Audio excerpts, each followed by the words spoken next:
ನಟಿ ಭಾವನಾ ಬಾಳಲ್ಲಿ ವಿಚಿತ್ರ ವಿಧಿಯಾಟ ನಡೆದಿದೆ. ಐವಿಎಫ್ ಮೂಲಕ ಗರ್ಭ ಧರಿಸಿದ್ದ ಭಾವನಾ ಅವಳಿ ಮಕ್ಕಳನ್ನ ಹೊತ್ತಿದ್ರು. ಆದರೆ ಇದೀಗ ಅವಧಿಗೂ ಮುನ್ನವೇ ಡೆಲಿವರಿ ಆಗಿದ್ದು ಒಂದು ಮಗು ಸಾವನ್ನಪ್ಪಿದೆ.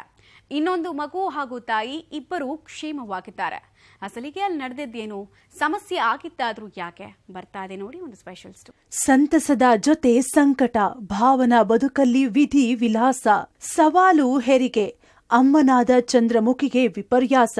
ಅವಳಿ ಮಕ್ಕಳ ಭವಿಷ್ಯದ ಕುರಿತು ಬೆಟ್ಟದಷ್ಟು ಕನಸು ಕಂಡಿದ್ರು ಭಾವನಾ.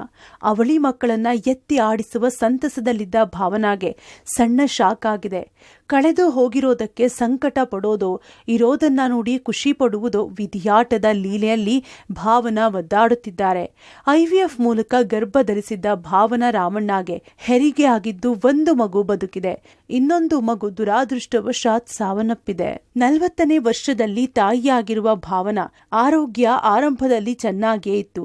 7 ತಿಂಗಳ ಬಳಿಕ ಕೊಂಚ ಏರುಪೇರಾಗಿದೆ. ಹೀಗಾಗಿ 7 ತಿಂಗಳು ಸಂಪೂರ್ಣ ಮುಗಿದೊಡನೆ ಹೆರಿಗೆ ಮಾಡಿಸಲು ವೈದ್ಯರು ಸೂಚಿಸಿದ್ರಂತೆ. ಅದರ ಪ್ರಕಾರ ಹೆರಿಗೆಯೂ ನಡೆದಿತ್ತು. ಆದರೆ ಒಂದು ಮಗುವಿನ ಆರೋಗ್ಯದಲ್ಲಿ ಏರುಪೇರಾಗಿ ಸಾವನ್ನಪ್ಪಿದೆ. ಇನ್ನೊಂದು ಮಗು ಹಾಗೂ ತಾಯಿ ಇಬ್ಬರು ಆರೋಗ್ಯವಾಗಿದ್ದಾರೆ. ಅಂದಹಾಗೆ ಭಾವನಾ ಹೆಣ್ಣು ಮಗುವಿಗೆ ಜನ್ಮ ನೀಡಿದ್ದಾರೆ. ಸಿಂಗಲ್ ಮದರ್ ಆಗಿ ಇಬ್ಬರು ಮಕ್ಕಳನ್ನ ಪಡೆಯಲು ಇಷ್ಟಪಟ್ಟಿದ್ದ ನಟಿ ಐವಿಎಫ್ ಮೊರೆ ಹೋಗಿದ್ರು. 5 ತಿಂಗಳ ಬಳಿಕ ವಿಶೇಷ ಬಹಿರಂಗವಾಗಿತ್ತು. 7 ತಿಂಗಳ ಸೀಮಂತ ಶಾಸ್ತ್ರವು ನಡೆದಿತ್ತು.